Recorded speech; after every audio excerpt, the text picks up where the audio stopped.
biron bir davlat organi tomonidan sizning qaysidir qonunchilik hujjatini buzganligingiz yuzasidan jarima to'lashingiz kerakligi bo'yicha talabnoma keldimi?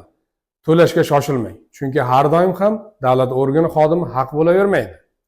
Misol uchun amaliyotimizdan bitta misol keltiramiz.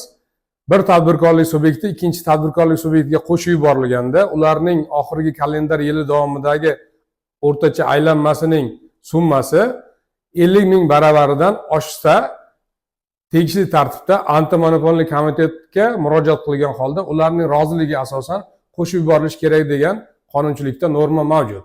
Shu holatda bizning mijozimiz, ya'ni antimonopoliya komiteti roziligisiz yagona darchaga murojaat qilib, ikkita firma orqali qo'shilib yuborilgan.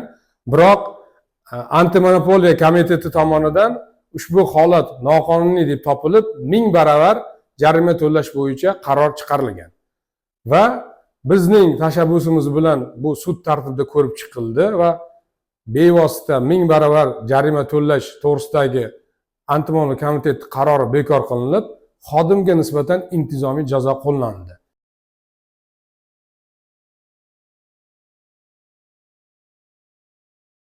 Chunki xodim ishni ko'rib chiqayotgan payti yangi qonunchilik normasini eski munosabatga qo'llanilgan.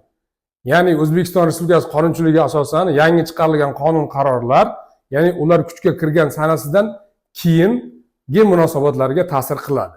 Biroq xodim bu holatda noto'g'ri kvalifikatsiya qilib, noto'g'ri qaror chiqargan va oxir oqibatda o'zi ham intizomiy javobgarlikka tortildi va tadbirkorning huquqlari yuzaga chiqdi.